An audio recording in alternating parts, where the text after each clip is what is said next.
जय हिंद दोस्तों। स्वागत है आपका हमारे YouTube चैनल में। आशा करते हैं आप स्वस्थ होंगे, मस्त होंगे और अपने अपने घरों में पढ़ रहे होंगे।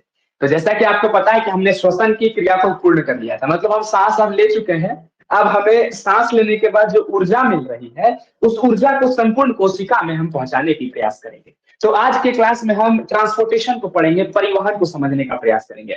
आखिर ये परिवहन होती क्या है, एक एक चीज को परिवहन में हम लोग आज के क्लास में समझने का प्रयास करेंगे।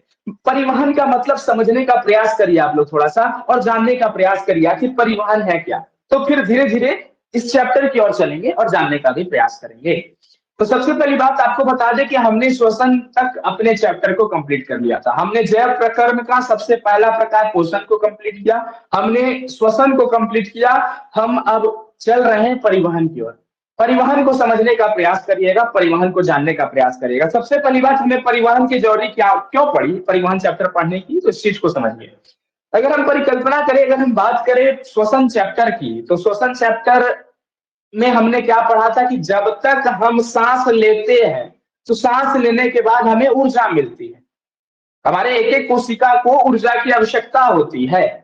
तो ठीक एक एक कोशिका तक ऊर्जा जाएगी कैसे, एक एक कोशिका तक ऊर्जा जाएगी कैसे, तो उसी को ले जाने की क्रिया को हम क्या कहते हैं, ले जाने की क्रिया को हम परिवहन कहते हैं। मतलब ऊर्जा की आवश्यकता हमारे हर एक पदार्थ, हमारे हर एक कोशिका को है।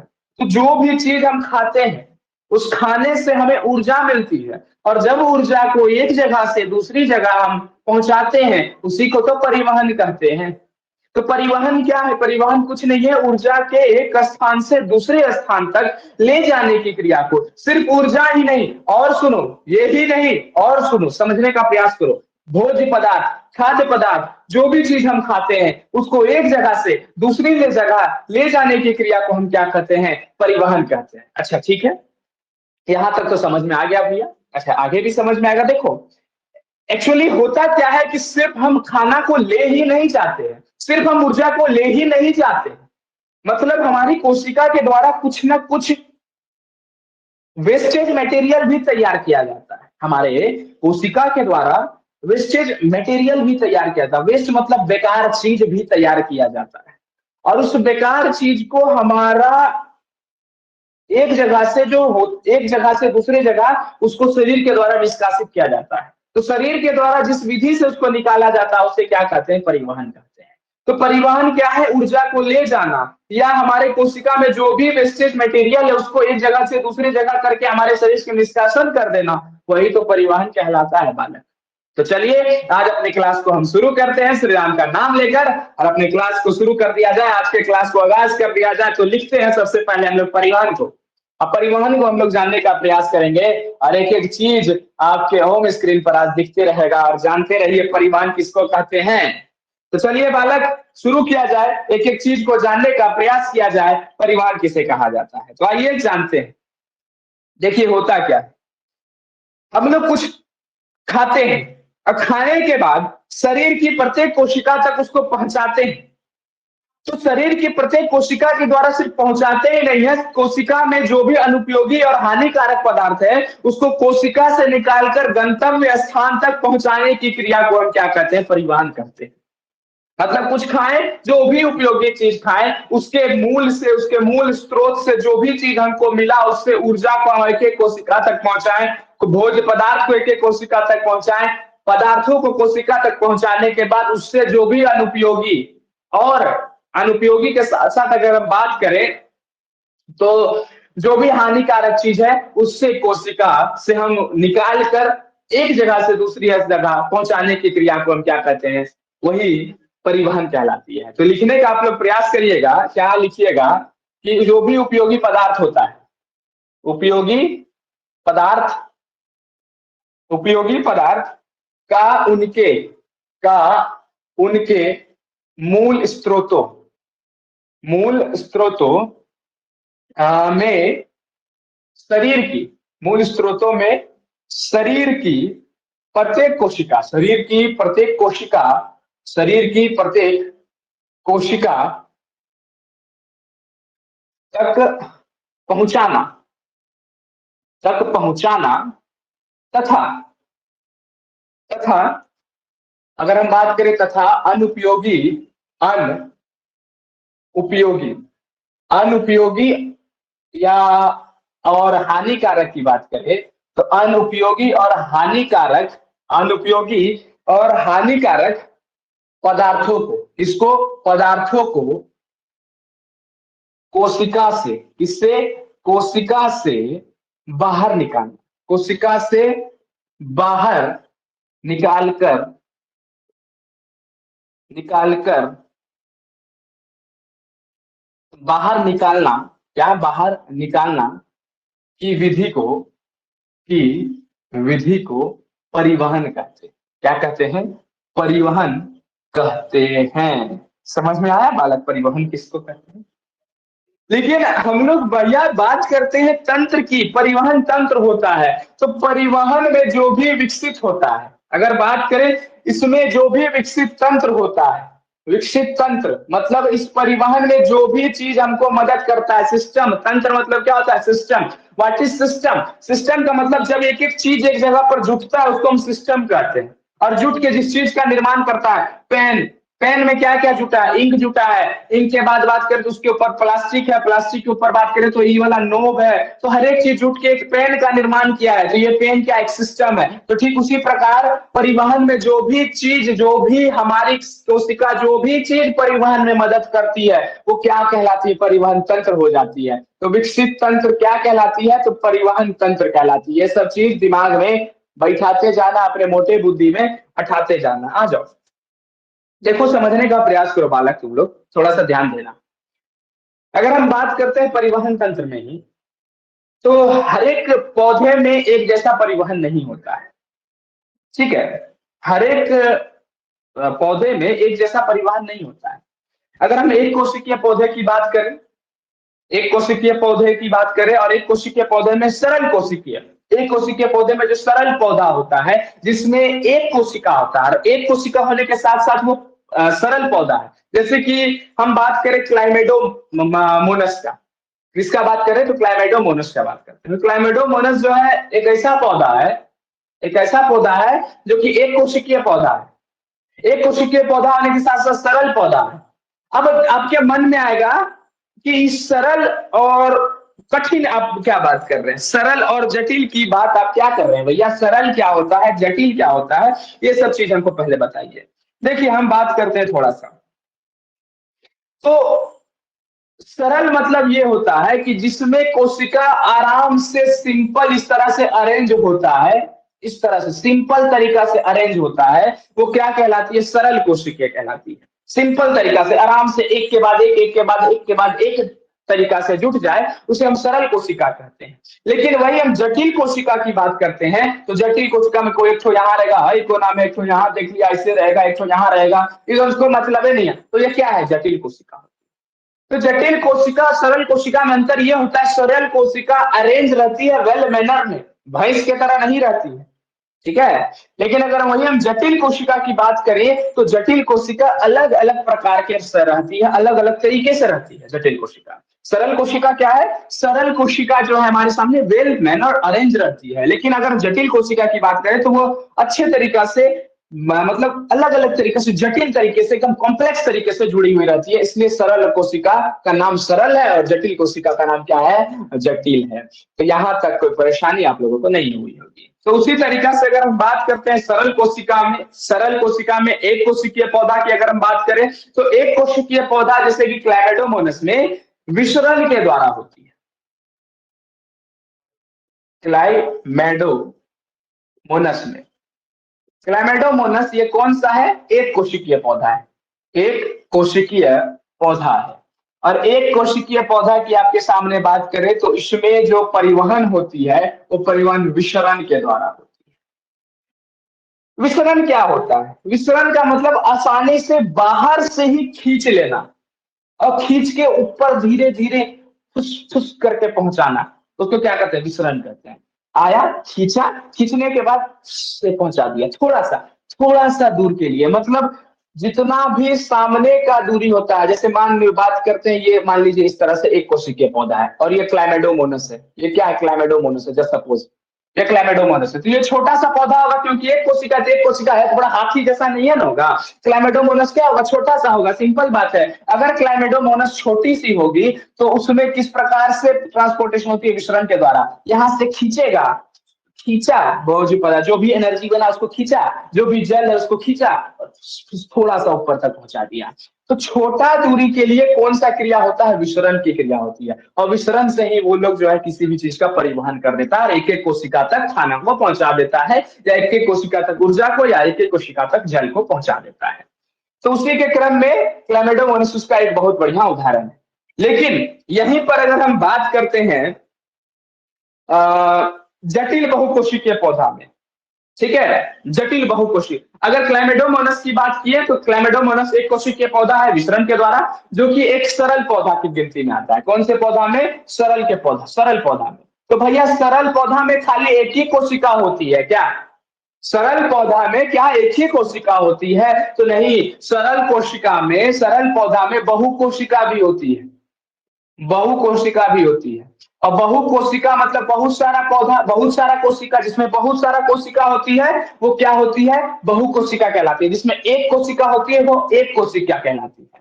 तो बहुकोशिकीय पौधा लेकिन सरल, और बहु मतलब बहुत सारा कोशिका, तो सरल मतलब एक जैसा बहुत ही वेल मैनर में क्या रहेगा, अरेंज रहेगा। तो वो क्या कहलाती है, बहुकोशिकीय पौधा कहलाती है। तो वेल मैनर में अरेंज, सरल और बहुकोशिकीय पौधा। तो याद रखना, युग युगलीना की अगर तुम लोग के सामने चर्चा करें तो युगलीना इसका एक बहुत ही बेहतरीन एग्जाम्पल है। और ये भी विसरण के द्वारा, ये भी क्या, विसरण के द्वारा ही क्रिया को करती है, परिवहन की क्रिया को करती है। विसरण मतलब आसानी से खींच लेना, खींच के थोड़ा सा ऊपर तक पहुंचा देना। अब देखिए होता क्या है, अगर हम बात करते हैं सरल हटा के जटिल पौधा, जटिल पौधा मतलब याद रखना, जटिल पौधा जैसे ही आ जाए, जटिल पौधा बहुकोशिकीय ही होगा, बहुकोशिकीय ही होगा।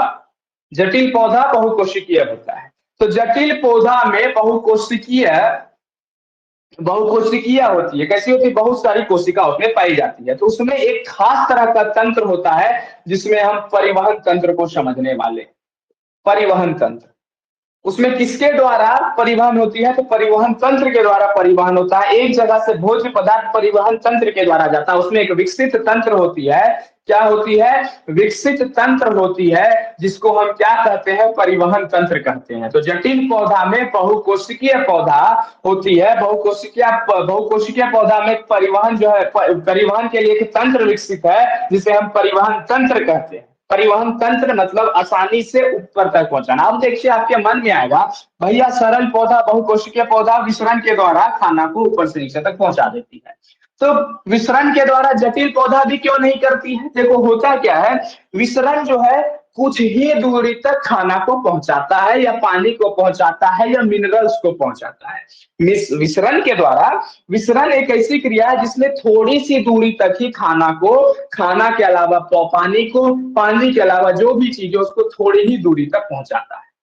लेकिन अगर हम बात करते हैं परिवहन की, तो परिवहन दूर दूर तक, अंत तक, जहां तक पत्ती है पत्ती तक खाना को पहुंचा देता है, उसे हम क्या कहते हैं, परिवहन तंत्र कहते हैं। तो परिवहन तंत्र के सामने विसरण क्या हो जाता है, फेल हो जाता है। और जटिल पौधा में विसरण नहीं हो पाता है, उसमें क्या होता है, एक विकसित तंत्र होती है जिसे हम क्या कहते हैं, परिवहन तंत्र कहते हैं। तो आशा करते हैं आप लोग को यहां तक समझ में आया होगा। अब चलिए हम चलते हैं नेक्स्ट, हमारा नेक्स्ट जो सेगमेंट है, नेक्स्ट सेगमेंट में समझते हैं और एक एक चीज को समझने का प्रयास करते हैं। देखिए होता क्या है, अगर हम परिवहन तंत्र यहाँ पे थोड़ा समझा देते उसके बाद इसको मिटाएंगे। परिवहन तंत्र की बात करें तो परिवहन तंत्र के लिए एक उत्तक होती है। परिवहन तंत्र तो ऐसे, परिवहन तंत्र क्या है, परिवहन करना। तो परिवहन क्या, अपने मन से भैया उसके अंदर कोई एगो आदमी होगा, वो आदमी क्या करता है, ऐसे ऐसे करके ऊपर तक खाना पहुंचा देता है। ए खाना लो, खाना पहुंचाओ, ए खाना बनाओ, खाना पहुंचाए। तो आदमी अंदर में नहीं बैठा हुआ रहता है, कोई आदमी थोड़ी अंदर बैठा, खींचा खाना पहुंचा दिया, पाइप थोड़ी है खींच लिया खाना को, ऐसा नहीं होता है। देखो होता क्या है, होता क्या है इसमें, बहुकोशिकीय पौधा या जटिल पौधा में बात करें तो संवहक उत्तक पाई जाती है, संवहन उत्तक पाई जाती है, संवहक उत्तक पाई जाती है। उत्तक क्या होता है, कोशिका के एक समूह को हम उत्तक कहते हैं। और जैसा कि उत्तक क्या होता है, कोशिका का एक समूह क्या कहलाता है, उत्तक कहलाता है। तो ठीक, संवहक उत्तक का मतलब, संवहक का इंग्लिश मीनिंग होता है कनेक्टिव। समझना थोड़ा सा, एक चीज को जानने का प्रयास करना। संवहक का जो अंग्रेजी मतलब होता है उसको कहते हैं कनेक्टिव कहते हैं। कनेक्टिव का मतलब क्या होता है, जब एक दूसरे से जुड़ा हुआ रहता है। तो ठीक उसी प्रकार हम बात करें, एक कोशिका ये, एक कोशिका ये, एक कोशिका ये, हर एक चारों उंगली मेरा अलग अलग कोशिका है। चारों उंगली एक जगह पर आके इस प्रकार से जमा होता है और टिश्यू का निर्माण करता है। और टिश्यू एक दूसरे से, इसी तरह का टिश्यू, एक टिश्यू, फिर दूसरा टिश्यू, फिर तीसरा टिश्यू, फिर चौथा टिश्यू, इसी तरह से 1 2 3 4, इसी तरह से हर एक उत्तक जो एक दूसरे से क्या है, जुड़ा हुआ है। तो संवहक उत्तक क्या होती है, इसमें अगर हम बात करें परिवहन की क्रिया में, संवहक उत्तक जो होती है लंबी लंबी नलिकाएं के रूप में होती है। कैसी होती है, लंबी लंबी नलिकाएं के रूप में होती है। ठीक है, यहां तक कोई दिक्कत आप लोगों को नहीं होनी चाहिए। लंबी लंबी नलिकाएं के रूप में होती है।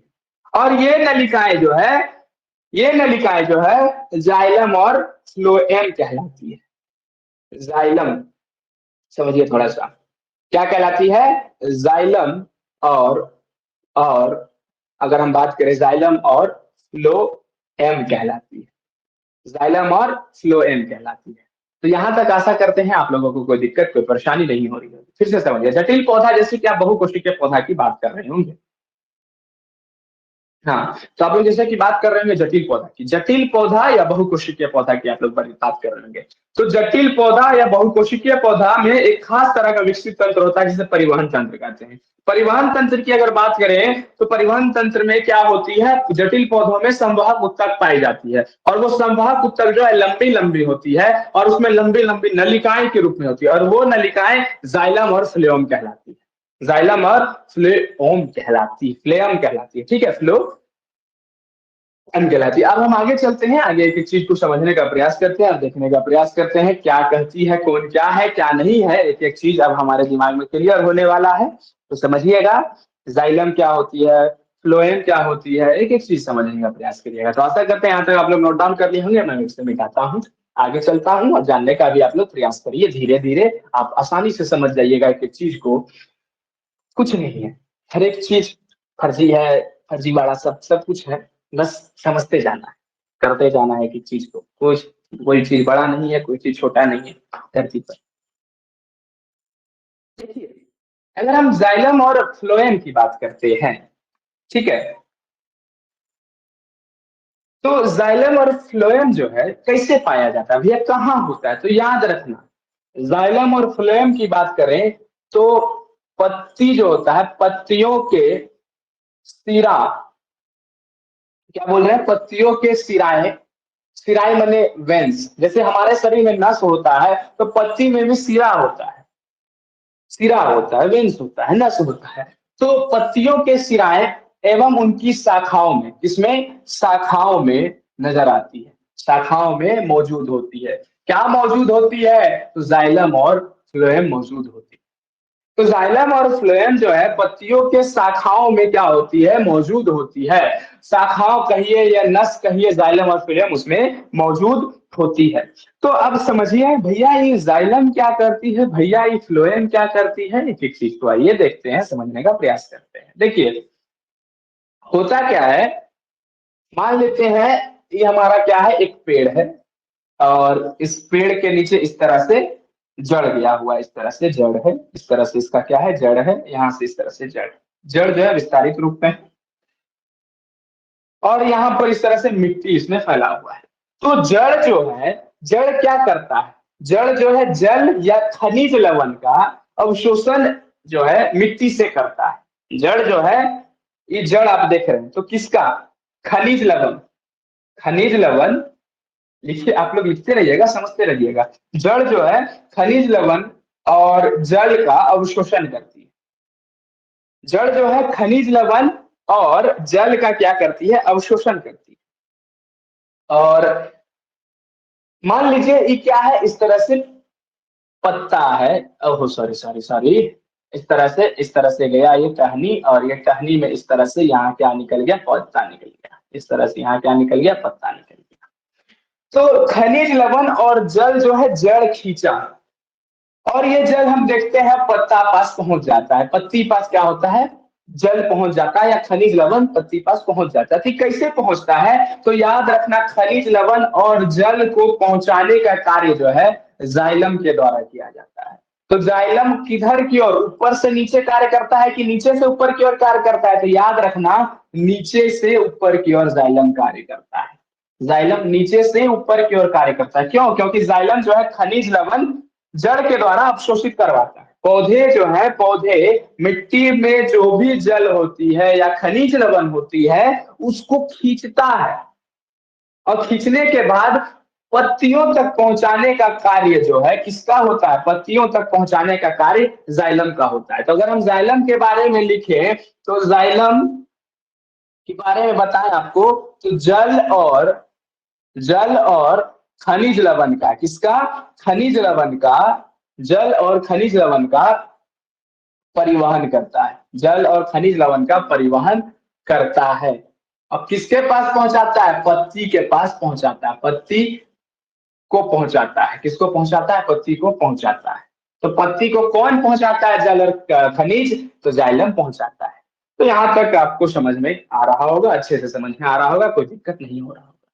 लेकिन अगर वही हम फ्लेम की बात करते हैं, फ्लेम समझिए, आइए समझिए थोड़ा सा, फ्लोएम, आइए, फ्लोएम, फ्लोएम, फ्लोएम। देखिए अगर हम यहाँ पर एक चीज देख रहे हैं, फ्लोएम, हम बोल तो रहे हैं, इसका स्पेलिंग एक्चुअली होता है PHLOEM, लेकिन हम लोग बोल रहे हैं फ्लोएम। क्या बोल रहे हैं, फ्लोएम, फ्लोएम ऐसे बोल रहे हैं, फ्लोएम, फ्लोएम, फ्लोएम। तो नाम से हम पकड़ते हैं, फ्लो, फ्लो का पहला शब्द क्या है, एफ, एफ माने क्या होता है, फूड, फूड माने क्या होता है, खाना। तो खाना का जो परिवहन करता है उसे क्या बोलते हैं, फ्लोएम कहते हैं। तो खाना कहाँ बनता है, खाना प्रकाश संश्लेषण के द्वारा, पत्तियां प्रकाश संश्लेषण के द्वारा खाना का निर्माण करती है। तो कहीं ना कहीं पत्ती से पूरा पौधा को खाना जो पहुंचाता है वो कौन पहुंचाता है, फ्लोएम पहुंचाता है। तो फ्लोएम किसके लिए, फ्लोएम जो है, फ्लोएम जो है खाद्य पदार्थ का परिवहन करता है, खाद्य पदार्थ का परिवहन करता है। कहां से कहां तक, तो पत्ती से संपूर्ण अगर बात करें तो संपूर्ण पौधा में, पत्ती से संपूर्ण पौधा में कौन स्थानांतरण करता है, तो फ्लोएम करता है। तो यहाँ तक आप लोग आसानी से इस चीज को समझ रहे हो। तो यहाँ पर जैसे मान लीजिए रंध्र है, रंध्र के द्वारा प्रकाश संश्लेषण की क्रिया मौजूद होती है, और उसके बाद यहाँ से पूरा पौधा में खाना को कौन पहुंचाता है, तो फ्लोएम पहुंचाता है। तो आशा करते हैं यहाँ तक आप लोगों को कोई परेशानी, कोई दुविधा नहीं हुई होगी। तो अब हमने यहाँ तक ये देखा कि जाइलम और फ्लोएम का काम क्या क्या है। जाइलम का काम है जल और लवण को मतलब एक जगह से दूसरी जगह उसको लेके जाना। अगर हम फ्लोएम की बात करें तो फ्लोएम क्या करती है, फ्लोएम पूरे पत्ती से खाना को एक जगह से दूसरी जगह लेके जाती है। तो नीचे से ऊपर जाइलम, ऊपर से नीचे फ्लोएम, नीचे से ऊपर जाइलम, ऊपर से नीचे फ्लोएम। ठीक है, फ्लोएम। तो आगे आप समझिए, अब हर एक प्रक्रिया कैसे कैसे होती है, क्या क्या होती है, और एक एक प्रक्रिया को हम जानने का प्रयास करते हैं, और एक एक प्रक्रिया किस प्रकार से कार्य करती है, एक एक प्रक्रिया को हम जानने का प्रयास करेंगे और जानने का। तो देखिए होता क्या है, जाइलम और फ्लोएम की अगर हम बात करते हैं, तो जाइलम और फ्लोएम से जल और खाद्य पदार्थ का स्थानांतरण पौधे में एक अंग से दूसरे अंग की ओर होता है। ठीक है, तो एक अंग से जब दूसरे अंग की ओर खाद्य पदार्थ का स्थानांतरण या जल का स्थानांतरण होता है उसे हम संवहन बंडल कहते हैं, वैस्कुलर टिश्यू कहा जाता है। संवहन बंडल समझिए कुछ नहीं है, अरे वाह बड़का नाम संवहन बंडल, समझो थोड़ा सा। संवहन बंडल का मतलब क्या होता है, संवहन बंडल का मतलब होता है कि जब जाइलम और फ्लोएम, जाइलम और फ्लोएम का काम क्या है, जाइलम और फ्लोएम का काम है जल का, लवण का, या खाद्य पदार्थ का फ्लोएम, या जल या लवण का जाइलम। तो ये दोनों का जब कार्य क्या है, खाद्य पदार्थ जल लवण का स्थानांतरण एक जगह से दूसरी जगह जब किया जाता है तो एक जगह से दूसरे जगह जब होता है उसी को हम क्या कहते हैं, संवहन बंडल कहते हैं। क्या कहते हैं, संवहन बंडल कहते हैं। तो इस चीज को समझना है थोड़ा। संवहन बंडल क्या, अगर कोई पूछ ले संवहन बंडल वैस्कुलर टिश्यू क्या होता है, संवहन बंडल किसे कहते हैं, तो बस कुछ नहीं, जल का, लवण का, खाद्य पदार्थ का एक जगह से दूसरे जगह स्थानांतरण होता है या स्थानांतरण होता है, उसे क्या बोलते हैं, उसे हम संवहन बंडल कहते हैं। संवहन बंडल कहते हैं। तो सुनिएगा थोड़ा सा, ठीक है, सीधा लिखिएगा आप लोग, जल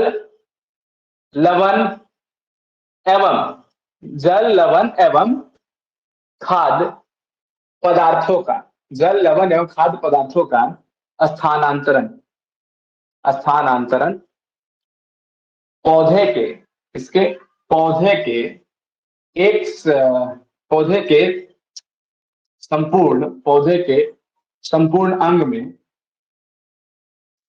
होता है, होता है, उसे ही संवहन, संवहन बंडल कहते हैं। क्या कहते हैं, संवहन बंडल कहते हैं। क्या कहते हैं, संवहन बंडल कहते हैं। तो जल लवण और खाद्य पदार्थों का स्थानांतरण पौधे के, अगर बात करें तो जल का, लवण का, खाद्य पदार्थों का स्थानांतरण पौधे के संपूर्ण अंग, सॉरी,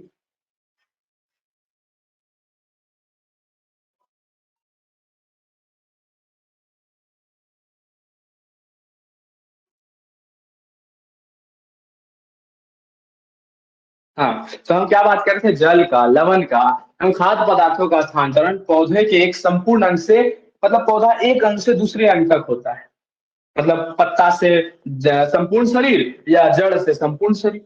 तो पूरे शरीर में जब होता है उसको क्या बोलते हैं, संवहन बंडल कहा जाता है। ठीक है, अब एक एक करके जाइलम की बात करेंगे, एक एक करके फ्लोएम की बात करेंगे, एक एक करके हर एक चीज की बात करने का प्रयास करेंगे आपके सामने। बस आप लोग धैर्य से एक एक चीज को सुनते जाइए, समझते जाइए, करते जाइए और देखते जाइए क्या होता है। ठीक है, जाइलम की बात करते हैं। जाइलम को समझने का प्रयास करिएगा बढ़िया से। जाइलम को हम जल संवाहक उत्तक भी कहते हैं।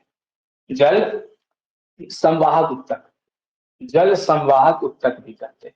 अच्छा, यहां तक आप लोग को समझ में आ रहा होगा कि जाइलम को क्या कहा जाता है भैया, जाइलम को हम लोग जल का संवाहक उत्तक कहते हैं। तो क्योंकि सिंपल बात है, जल संवाहक उत्तक क्यों कहा जाता है जाइलम को, जाइलम को जल का संवाहक उत्तक इसलिए कहा जाता है क्योंकि जल को एक जगह से दूसरे जगह तक ये पहुंचाता है, सिंपल बात है, इसलिए कहा जाता है जाइलम को जल का, ये जल का क्या कहा जाता है, जल का संवाहक उत्तक किसको कहा जाता है, सिंपल बात है। जल संवाहक उत्तक किसको कहा जाता है, जल संवाहक उत्तक जो है जाइलम को कहा जाता है।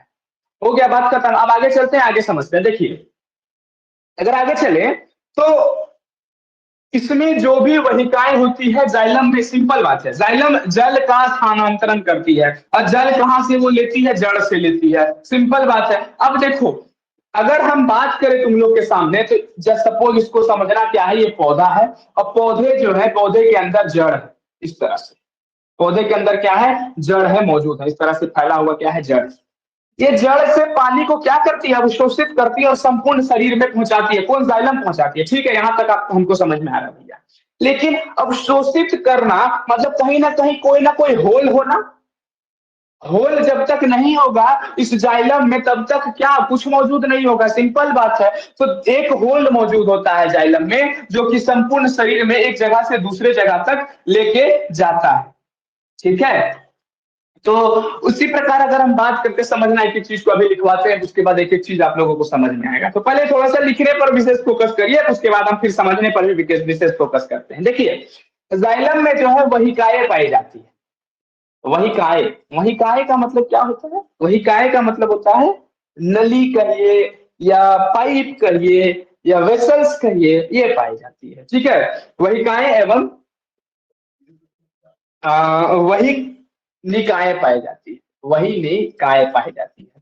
तो वही काय एवं वही निकाय पाई जाती है। और अगर हम बात करें वही काय की या वही निकाय की, तो वही काय और वही निकाय दोनों में होल मौजूद होता है जो खींचता है, क्या मौजूद करता है, ऐसे इस तरह से रहता है, कुछ इस प्रकार से वही का रहता है और इस प्रकार से कुछ इसमें वही वही निकाय रहती है, इस तरह से, इस तरह से। और ये जो बिंदा बिंदी आप देख रहे हैं इसमें होल है, और यही होल जो है पानी को खींचने में मदद करता है। किसमें मौजूद होता है ये? जाइलम में मौजूद होता है। तो वहिकाएं और वहिनिकाएं मुख्य रूप से इसमें मौजूद होती है। और ये किस रूप में होती है? तो बेलनकार रूप में होती है। जैसा कि आप देख रहे हैं किस रूप में मौजूद है? ये बेलनकार रूप में मौजूद है। और ये क्या करती है? जल और खनिज लवण को अवशोषित करती है। जल और खनिज लवण को अवशोषित करती है। जल और खनिज लवण को क्या करती है? अवशोषित करती है। तो यहां तक आशा करते हैं आपको समझ में आ रहा होगा। आगे चलिए, आगे समझिए होता क्या है, समझिएगा थोड़ा सा। देखिए, जाइलम में सिंपल ये उत्तक है। उत्तक है। उत्तक क्या होता है? सेल का जुड़ना। तो उसी प्रकार से इसमें जो है इस तरह से हर एक कोशिका जिस तरह से जुड़ा है एक उत्तक का निर्माण करती है। ये उत्तक ऊपर उत्तक, इसके ऊपर उत्तक, तो मतलब एक उत्तक के ऊपर उत्तक, उत्तक के ऊपर उत्तक, तो एक उत्तक, दूसरा उत्तक, तीसरा उत्तक। तो एक उत्तक के ऊपर दूसरा उत्तक जो है, इस उत्तक जो अगर हम बात करते हैं एक उत्तर के ऊपर, एक उत्तक के ऊपर दूसरा उत्तक होता है। तो एक उत्तक के दूसरा उत्तक जो होता है उसमें अनुप्रस्थ भित्ति घुल जाती है। अनुप्रस्थ भित्ति मौजूद होती है। अब ये अनुप्रस्थ भित्ति क्या होता है? अनुप्रस्थ भित्ति की अगर हम बात करें, भित्ति का मतलब होता है दीवार। दीवार माने वॉल। अनुप्रस्थ का मतलब जो परिमेबल होता है, जो आसानी से एक दूसरे को जाने दे। अनुप्रस्थ का मतलब जो जल को आसानी से, अब जल को जो रोक लेगा, बस ले, जाइलम का काम क्या है? जल को पहुंचाना। तो जल तो रोकेगा नहीं, सिंपल बात है। तो अनुप्रस्थ, तो इसमें इस तरह से याद रखना, इस तरह से कुछ मौजूद होता है। और ये जो तुम देख रहा है इस तरह से निकला हुआ है, इसको कहते हैं हम अनुप्रस्थ भित्ति। क्या होता है? अनुप्रस्थ भित्ति। अनुप्रस्थ भित्ति। तो ये जो होता है, अगर बात करें समझिएगा, एक के ऊपर एक कोशिका जो होती है, एक के ऊपर एक कोशिका, इस तरह से कोशिका के बीच में अनुप्रस्थ भित्ति मौजूद होती है। क्या मौजूद होती है? अनुप्रस्थ भित्ति मौजूद होती है। और यही भित्ति जो है जड़ से लेकर पत्तियों तक जल का एक अखंड स्तंभ का निर्माण करती है। यही अनुप्रस्थ भित्ति जो है, अगर यही अनुप्रस्थ भित्ति की बात करें तो अखंड स्तंभ का निर्माण करती है। अखंड स्तंभ का, स्तंभ का मतलब जानते हो क्या? एगो पिलर, इस तरह से एगो पाइप का निर्माण कौन करता है? यही अनुप्रस्थ भित्ति। अब इस चीज को समझना थोड़ा सा, इस चीज को देखना, थोड़ा सा देखना। अगर ये अनुप्रस्थ भित्ति नहीं रहे इस तरह से, तो ये इस तरह से सिकुड़ जाएगा, इस तरह से सिकुड़ जाएगा। तो क्या इस तरह का पिलर अखंड स्तंभ बना सकता है? क्या नहीं बना सकता है। अनुप्रस्थ भित्ति क्या करता है? कोशिका को इस तरह से विभाजित करके रखता है, जैसे हट उधर, हट उधर, पानी आ रहा है, पानी आ रहा है, पानी को जाने दो पत्ती तक। तो इसी तरह से एक रास्ता बना देता है। और इस तरह से जो रास्ता होता है वो खंड स्तंभ जो है क्या करती है? खंड स्तंभ जल का अवशोषण करती है, जल या लवण का अवशोषण करती है और पत्तियों तक पहुंचाने का कार्य करती है। तो सिंपल, एक के ऊपर एक कोशिका की अगर बात करें तो लिखिएगा आप लोग, एक के ऊपर, एक के ऊपर एक कोशिका, एक के ऊपर एक कोशिका के बीच, एक के ऊपर एक कोशिका के बीच अनुप्रस्थ भित्ति मौजूद होती है। अनुप्रस्थ भित्ति होती है। और ये अनुप्रस्थ भित्ति की अगर आप लोग के सामने बात करें तो अनुप्रस्थ भित्ति जल का अवशोषण, जल का अवशोषण कर, जल का अवशोषण कर, जल का अवशोषण कर क्या बनाती है? अखंड स्तंभ का निर्माण करती है। अखंड स्तंभ का निर्माण करती है। अखंड स्तंभ का निर्माण करती है। अखंड स्तंभ का निर्माण करती है। और ये अखंड स्तंभ का निर्माण कहां से कहां तक होता है? तो जड़ से पत्ती तक होता है। कहां से होता है? जड़ से पत्ती तक निर्माण करती है। तो एक के ऊपर एक कोशिका अनुप्रस्थ भित्ति का निर्माण करती है। अनुप्रस्थ भित्ति क्या करती है? जल का अवशोषण करती है। और जल का अवशोषण जो करती है उस रास्ता में वो अखंड स्तंभ का निर्माण करती है। कहां से कहां तक करती है? जड़ से पत्ती तक एक स्तंभ का निर्माण करती है, जिसे हम क्या कहते हैं? जिसे हम अखंड स्तंभ कहते हैं। अच्छा भैया, यहां तक तो समझ में आया। अच्छा, तो ये खंड स्तंभ फिर क्या करती है? खंड स्तंभ फिर वही कार्य, जड़ से पत्ती तक जल तथा लवण को पहुंचाने का कार्य इसी रास्ते से, अखंड स्तंभ के रास्ते से ही क्या होती है? होती है, पूर्ण होती है बालक। ठीक है, आप लोग को यहाँ तक आसानी से समझ में आया होगा। अब चलिए हम फ्लोएम के बारे में समझते हैं, फ्लोएम को जानने का प्रयास करते हैं, क्योंकि फ्लोएम काफी अच्छा सा टॉपिक है हमारे बोर्ड एग्जाम की दृष्टि से। फिर फ्लोएम के बाद हम पौधों में परिवहन की क्रिया को समझेंगे। आइए समझिए फ्लोएम को और देखने का प्रयास करिए थोड़ा सा।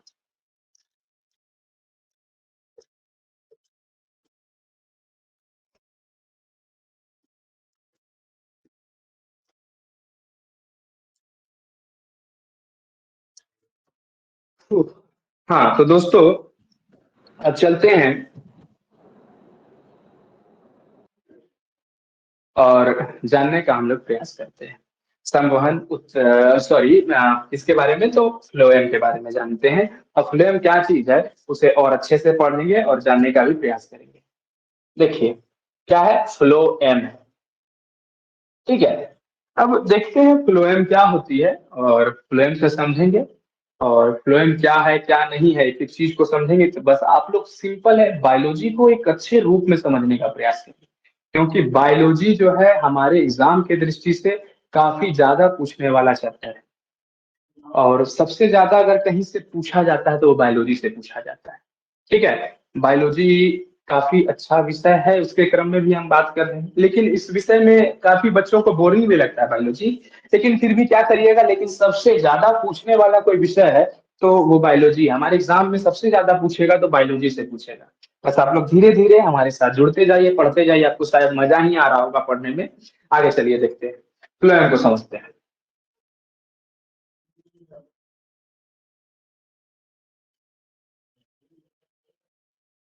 फ्लोएम की बात करें तो संवहन मंडल का दूसरा जटिल कोई उत्तक है तो वो फ्लोएम है। संवहन मंडल का पहला जटिल उत्तक जाइलम, संवहन मंडल का दूसरा जटिल उत्तक की बात करें तो फ्लोएम है। अच्छा, ठीक है, यहां तक तो कोई दिक्कत नहीं। अगर हम फ्लोएम की बात करें तो फ्लोएम का मुख्य कार्य क्या है, तो फ्लोएम का मुख्य कार्य है पत्ती के द्वारा जो भी प्रकाश संश्लेषण में खाद्य पदार्थ का निर्माण होता है, उस खाद्य पदार्थ को संपूर्ण पौधे में जो पहुंचाता है वो फ्लोएम पहुंचाता है। हम लोग जैसा कि पहले ही पढ़ लिए थे, पत्ती क्या करती है, प्रकाश संश्लेषण में निर्माण करती है। क्या चीज का निर्माण करती है, तो खाद्य पदार्थ का निर्माण करती है। जो भी पौधा खाता है उस चीज को खाने के लिए निर्माण करती है। तो खाद्य पदार्थ का निर्माण पत्तियों के द्वारा किया जाता है और उसके बाद उस पत्ती से संपूर्ण पौधे में पहुंचाना किसका कार्य है, फ्लोएम का कार्य है।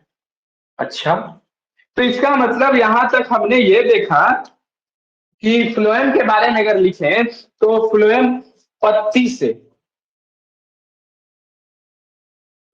पत्ती से संपूर्ण पौधे तक, पत्ती से संपूर्ण पौधे तक खाद्य पदार्थों का खाद्य पदार्थों का स्थानांतरण स्थानांतरण ही फ्लोएम का कार्य है।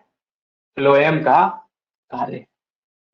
अच्छा, तो फ्लोएम का कार्य हम लोग ये देखें कि पत्ती से संपूर्ण पौधे तक खाद्य पदार्थों का स्थानांतरण ही क्या कहलाती है, क्या कहलाती है, सिंपल फ्लोएम कहलाती है। इसमें कुछ ज्यादा हम लोग को नहीं समझना है। इसमें चालिनी चालिनी नलिकाएं मौजूद होती है। इसमें क्या मौजूद होती है, इस फ्लोएम में चालिनी नलिका मौजूद होती है। अगर हम बात करते हैं चालिनी नलिका की, जैसे मान लीजिए फ्लोएम का एक तना है और इस तरह से इसमें चालिनी नलिकाएं मौजूद होती है। इस तरह से, इस तरह से, इस तरह से आप देख रहे होंगे यहाँ से यहाँ तक, इस तरह से, इस तरह से इसमें चालिनी नलिका मौजूद होती है। तो चालिनी नलिका में बहुत सारा छिद्र होता है। चालिनी नलिका में बहुत सारा छिद्र होता है। तो चालिनी नलिकाएं फ्लोएम में क्या मौजूद होती है, चालिनी नलिका मौजूद होती है। और चालिनी नलिका में क्या होती है, चालिनी नलिका में अनेक छिद्र होती है। अनेक छिद्र मतलब बहुत सारा छिद्र होता है। और ये छिद्र क्या करता है, खाद्य पदार्थ को अवशोषित करता है और अवशोषित करके पूरे पौधे के शरीर में, पूरे पौधे में पहुंचा देता है, एक अंग से दूसरे अंग तक पहुंचा देता है। तो सिंपल बात है, फ्लोएम में चालिनी नलिका मौजूद होती है और चालिनी नलिका अनेक छिद्र होती है। और अनेक छिद्र क्या करती है, संपूर्ण पौधे में खाद्य पदार्थ का स्थानांतरण करती है। तो क्या बात खत्म, फ्लोएम यही तक था। चालिनी नलिका इसका मुख्य अंग है और इसे ही हमें समझना था। तो आगे आगे आगे एक एक चीज को समझते हैं और एक एक चीज को जानने का भी हम लोग प्रयास करते हैं। और देखते जाइएगा, करते जाइए और सीखते जाइए एक एक चीज को। अब हम लोग सीखते हैं कि भैया सबसे ज्यादा एग्जाम में जो पूछा जाता है, इस चीज को समझिएगा थोड़ा सा। अगर बात करें आप लोगों के सामने, सबसे ज्यादा जो चीज एग्जाम में पूछा जाता है वो है जाइलम और फ्लोएम में अंतर बताइए। जाइलम और फ्लोएम में, जाइलम और फ्लोएम में अंतर बताइए। देखिए समझिएगा थोड़ा सा। जाइलम और फ्लोएम में जो अंतर होता है, अच्छा आपको मन में आएगा भैया वो जो रोटी सब्जी बनाता है, रोटी सब्जी पूरा संपूर्ण शरीर में पहुंचता कैसे है? तो याद रखना, रोटी सब्जी जो बनाता है ना बालक, संपूर्ण शरीर में बनाता है, वो रोटी सब्जी नहीं बनाता है, उसको सुक्रोज के रूप में बनाता है। और पत्ती जो है, खाद्य पदार्थ जो है, खाद्य पदार्थ सुक्रोज के रूप में बनाता है। किस रूप में बनाता है? सुक्रोज के रूप में। और सुक्रोज के रूप में ही हम लोग को पूरा शरीर में पत्ती से पूरा संपूर्ण पौधे के शरीर में हस्तांतरण होता है। ठीक है, तो सुक्रोज क्या, एक एनर्जी गिविंग, एनर्जी मिलता है। हो गया बात खत्म। अब आइए जाइलम और फ्लोएम के बारे में बात करते हैं। जाइलम में कोशिका मृत होती है। ए भैया ये क्या बताती है? पौधा जीवित होती है, जाइलम में कोशिका मृत होती है, समझना थोड़ा सा। जाइलम में कोशिका क्या होती है? मृत होती है। अगर वो मृत ना रहे तो वो अवशोषित ना कर पाए किसी भी चीज को। अगर वो जीवित रहेगी तो वो हो सकता है वो फ्लोएम की तरह कार्य करने लगेगी। फ्लोएम की तरह कार्य मतलब क्या, कि वो खाद्य पदार्थ को खींचने लगेगा, उसको एनर्जी चाहिए। अब देखिए जो जिंदा है, चाहिए हमको चाहिए फुल इज्जत वाला बात हो जाएगा। तो जाइलम को चाहिए फुल इज्जत, लेकिन ये तो मरल है। तो कोशिका क्या होती है? मृत होती है। और फ्लोएम की कोशिका क्या होती है? जीवित होती है। फ्लोएम की कोशिका क्या होती है? जीवित होती है। ये जल, लवण का हस्तांतरण करता है। हस्तांतरण करता है किसके द्वारा? तो जड़ के द्वारा। जड़ से खींचकर, जड़ से खींचकर, खींच कर मारता है। ठीक है। और उसके बाद अगर बात करते हैं फ्लोएम की, तो पत्तियों से, पत्तियों से खाद्य पदार्थ का, किसका? खाद्य पदार्थ का, पत्तियों से खाद्य पदार्थ का हस्तांतरण करता है। ठीक है, यहां तक आशा करते हैं कोई दिक्कत आप लोगों को नहीं समझ में आ रहा होगा। देखिए, और अगर बात करते हैं आप लोग के सामने जाइलम की, तो जाइलम क्या करती है? जाइलम नीचे से ऊपर कार्य करती है। ऐसा कि जानते हैं, जड़े से जल खींचेगा, पत्ती से जल खींच लेगा? ये जड़े से जल खींचेगा कि पत्ती से जल खींचेगा? तो सिंपल बात है, जाइलम क्या करती है? नीचे से ऊपर की ओर कार्य करती है। नीचे से ऊपर की ओर कार्य करती है। और ये ऊपर से संपूर्ण शरीर के ऊपर कार्य करती है, संपूर्ण अंग के ऊपर कार्य करती है। चाहे वो ऊपर जाए, फिर ऊपर से नीचे आए, ऊपर से नीचे, ऊपर से नीचे, ये संपूर्ण शरीर में कार्य करती है। लेकिन पत्ती ऊपर में होता है तो हम लोग अक्सर बोलता है ऊपर से नीचे, लेकिन नीचे से ऊपर जाइलम कार्य करती है। हो सकता है यहाँ पर पत्ती है तो यहाँ पर भी तो पत्ती है, तो यहाँ से यहाँ को पहुंचाता है, यहाँ से यहाँ भी तो तना है, यहाँ से यहाँ पहुंचाता है। यहाँ इसके दृष्टि से तो नीचे से ऊपर ही है, लेकिन एक्चुअली बात किया जाए तो ऊपर से संपूर्ण शरीर में ये पहुंचाती है। कौन? फ्लोएम पहुंचाती है। तो इस तरह से हमने इसके अलग अलग प्रकार को भी समझा। जाइलम क्या है, फ्लोएम क्या है। अब हम पौधों में परिवहन को समझेंगे। पौधा में परिवहन होता कैसे है, पौधा में परिवहन का क्या क्या क्रिया विधि है, वो सब चीज को समझेंगे। तो आइए समझने का प्रयास करते हैं बालक, और जानने का प्रयास करते हैं एक एक चीज को। और देखिएगा थोड़ा सा, और समझिएगा थोड़ा सा। आइए।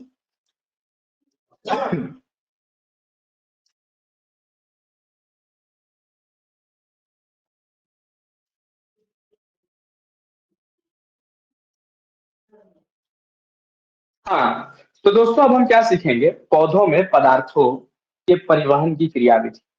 मतलब परिवहन जो होता है उसमें कौन कौन सी क्रिया संलग्न होती है, पौधों में परिवहन में कौन कौन सी क्रिया होती है, कौन कौन से क्रिया के द्वारा पौधों में परिवहन होता है। तो हम लोग क्या सीखने जा रहे हैं? हम लोग सीखने जा रहे हैं पौधों में, पौधों में आ, पौधों में परिवहन की क्रिया में, पौधों में परिवहन की, परिवहन की क्रिया विधि को सीखेंगे।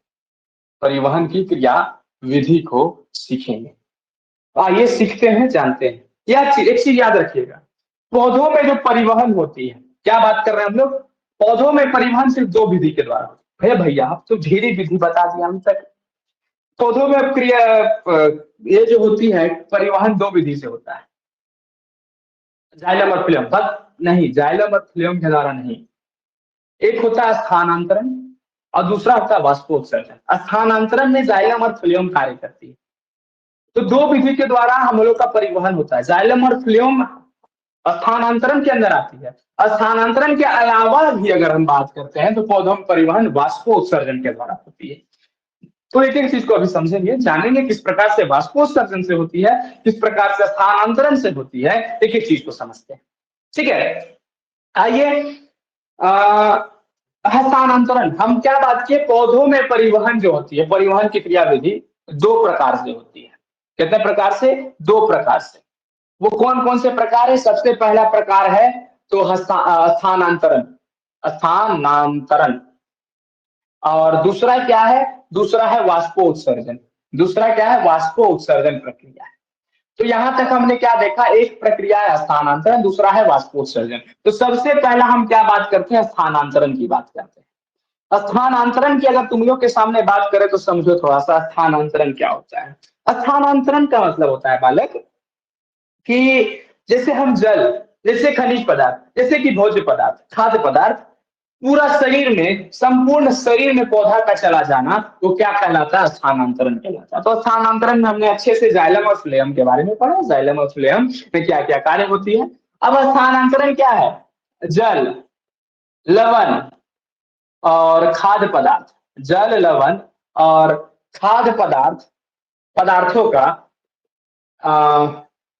संपूर्ण शरीर में परिवहन ही स्थानांतरण कहलाती है। सिंपल बात है, क्या इसमें कोई बड़ी बात है?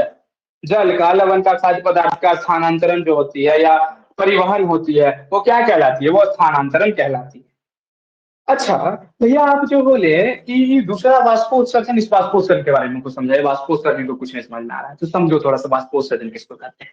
देखो, आ जाना, दूसरा नंबर समझना और वाष्पोत्सर्जन को समझने का प्रयास करना। वाष्पो उत्सर्जन, और देखो वाष्पोत्सर्जन क्या होता है।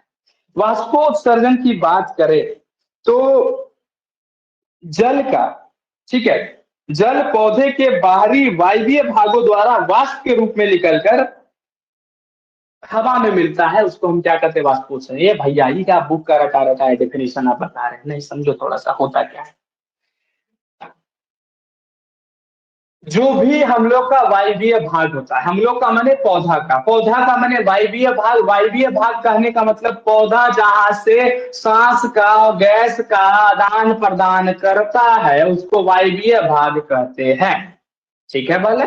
तो वायवीय भाग क्या है? तो पौधा का वायवीय भाग रंध्र होती है। पौधा के पत्ती में रंध्र पाई जाती है और वह रंध्र जो है वायवीय भाग होती है, जहां से गैसों का आदान प्रदान होता है। हाँ, तो गैसों का जहां से आदान प्रदान होता है, उसी के द्वारा, उसी के जरिए जल का वाष्प में बदल जाना, उसी के रास्ते मतलब रंध्र के द्वारा ही, रंध्र में से ही जल क्या होता है? निष्कासित होता है। तो रंध्र जो है, रंध्र में से ही क्या होता है? जल को निष्कासित किया जाता है। तो जल जब वाष्प के रूप में, जल जब वाष्प के रूप में पौधे के वायवीय भाग के द्वारा की जाती है, उसी को हम वाष्पीय उत्सर्जन कहते हैं। तो पौधे के वायवीय भाग से जल का वाष्प में बदल जाना ही क्या कहलाती है? वाष्पोत्सर्जन कहलाती है। जैसा कि हम जानते हैं, जल हमको, पौधा हमको ऑक्सीजन देता है, तो ऑक्सीजन कैसे देता है? खींचता है ऑक्सीजन से, जल में ऑक्सीजन रहता है और उस ऑक्सीजन को संपूर्ण पूरे वातावरण में वाष्पोत्सर्जन की प्रक्रिया से क्या कर देती है? पहुंचा देती है। तो ये वाष्पोत्सर्जन परिवहन भी करती है, सिर्फ जल को खींचती है, जल को खींचने के बाद पौधों तक, पत्तियों तक पहुंचाती है, पत्तियों के रंध्र तक पहुंचाती है, रंध्र से फिर निकालती है, रंध्र से वाष्प में चेंज कर देती है। तो फिर से समझिए, आइए लिखते हैं इसको। पौधे के वायवीय भाग, वायवीय भाग से जल का, किसका? जल का वाष्प में, जल का वाष्प में बदलना, जल का वाष्प में बदलना ही वाष्पोत्सर्जन कहलाती है। जल का वाष्प में बदलना ही वाष्पोत्सर्जन कहलाती है। क्या कहलाती है? वाष्पोत्सर्जन कहलाती है। तो वाष्पोत्सर्जन, आशा करते हैं आपको समझ में आएगा वाष्पोत्सर्जन क्या है, नहीं है, वाष्पोत्सर्जन की प्रक्रिया क्या होती है, कैसे होती है, इस चीज को समझिए। अब इसमें सबसे बड़ा जो रोल प्ले करता है वाष्पोत्सर्जन में, अगर हम बात करते हैं तो हम लोग यहाँ क्या देख रहे हैं? जल का वाष्प में बदलना। तो सबसे बड़ा रोल इसमें जाइलम प्ले करेगा। जाइलम के द्वारा ही ना जल का अवशोषण होता है। जाइलम के द्वारा जल का क्या होता है? अवशोषण होता है।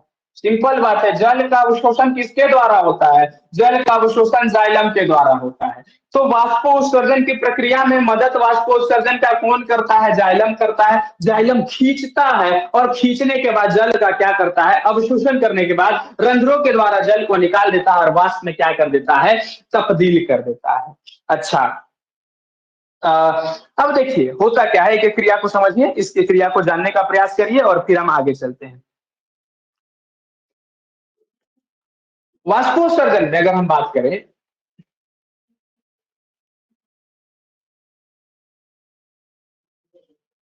हाँ, तो हमने क्या बताया, जाइलम के द्वारा क्या होता है? अवशोषण होता है। पौधे के वायवीय भाग से जल का वाष्प में बदलना ही वाष्पोत्सर्जन कहलाती है।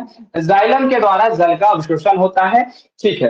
पौधे के परिवहन की क्रियाविधि दो प्रकार से होती है, एक होती है स्थानांतरण, दूसरी होती है वाष्पोत्सर्जन। स्थानांतरण में जल, लवण, खाद्य पदार्थ का संपूर्ण शरीर में परिवहन होती है, उसको स्थानांतरण कहते हैं। वाष्पोत्सर्जन पौधे के वायवीय भाग से जल का वाष्प में बदलना ही वाष्पोत्सर्जन कहलाती है। वाष्पोत्सर्जन में जाइलम के द्वारा जल का अवशोषण किया जाता है। एक चीज को समझिएगा, हमारे पौधे के द्वारा हम लोग जो पौधा हम लोग देखते हैं, वो पौधा जो है ना, अब दिन भर कार्य करता है, दिन भर काम करते रहेगा और दिन भर काम करके इतना जल खींच लेता है, इतना जल खींच लेता है। तो यही वाष्पोत्सर्जन का जरूरी हमको काहे पड़ा? देखो काहे जरूरी पड़ा, समझ। दिन भर पौधा के द्वारा कार्य करती किया जाता है और जड़ के द्वारा जल को खींचना, खींचते रहता है। तो होता क्या है, पौधा जो है, पौधा को मात्र 10% जल का ही आवश्यकता होती है। पौधा को 10% जल की ही आवश्यकता होती है, बाकी 90% जो है वाष्पोत्सर्जन की प्रक्रिया से क्या हो जाती है? बाहर निकल जाती है।